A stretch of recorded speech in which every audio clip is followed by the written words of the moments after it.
नमस्कार। आदर्श विद्या मंदिर की ऑनलाइन क्लास में आप सभी भैया बहनों का स्वागत है। आज हम कक्षा 8 विषय हिंदी का जो नवा पाठ है कबीर की साखियाँ, इनके प्रश्नोत्तर हल करते हैं। तलवार का महत्व होता है, म्यान का नहीं। उक्त उदाहरण से कबीर क्या कहना चाहते हैं, स्पष्ट कीजिए। तलवार का महत्व होता है, म्यान का नहीं से कबीर का कहना चाहते हैं कि असली चीज़ की कद्र जानी चाहिए। दिखौटी वस्तु का कोई महत्व नहीं होता।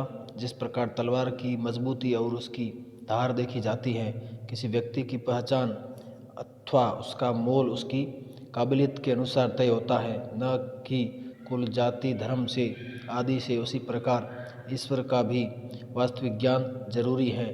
ढोंग, आडंबर तो म्यान के समान निरर्थक हैं।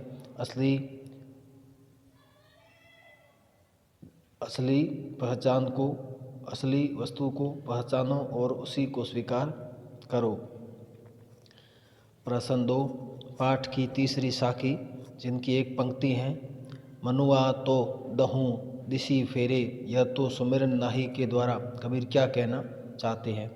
कबीर दास जी इस पंक्ति के द्वारा केवल माला फेर कर दिखावे और आडंबर की भक्ति करने वालों पर व्यंग्यमय करते हैं। वे कहते हैं कि भगवान का स्मरण एकाग्रचित्त होकर करना चाहिए। यदि हमारा मन चारों दिशाओं में भटक रहा है और हम राम राम जप रहे हैं तो भक्ति सच्ची भक्ति नहीं है। प्रश्न 3, कबीर घास की निंदा करने से क्यों मना करते हैं, पढ़े हुए दोहे के आधार पर स्पष्ट कीजिए। घास का अर्थ है पैरों में रहने वाली तुच्छ वस्तु। कबीर अपने दोहे में उस घास तक की निंदा करने से मना करते हैं जो हमारे पैरों के तले होती है। कबीर के दोहे का विशेष अर्थ है। यहाँ घास डूबे कुचले व्यक्तियों की प्रतीक है। कबीर के दोहे का संदेश यही है कि व्यक्ति या प्राणी चाहे वो कितना भी छोटा हो, उसे तुच्छ समझकर उसकी निंदा नहीं करनी चाहिए। हमें सबका सम्मान करना चाहिए।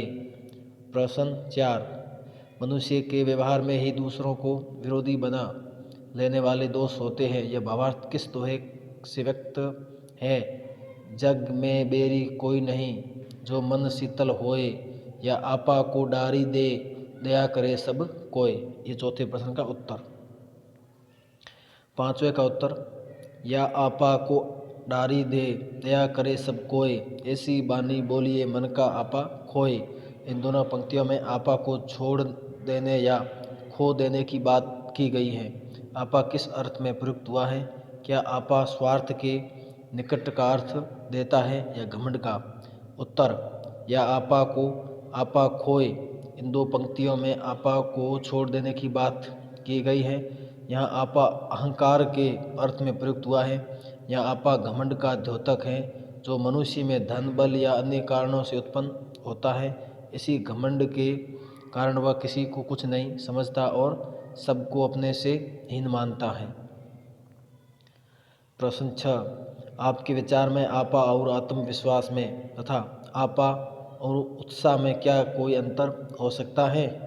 उत्तर, आपा और आत्मविश्वास में तथा आपा और उत्साह में अंतर हो सकता है। आपा और आत्मविश्वास का आपा का अर्थ है अहंकार, जबकि आत्मविश्वास का अर्थ है अपने ऊपर विश्वास।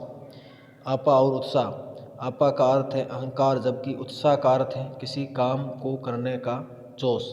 ये 6 प्रश्न, 3 प्रश्न आज गृह कार्य में करने हैं और 3 प्रश्न आज के कक्षा कार्य में करने हैं। धन्यवाद।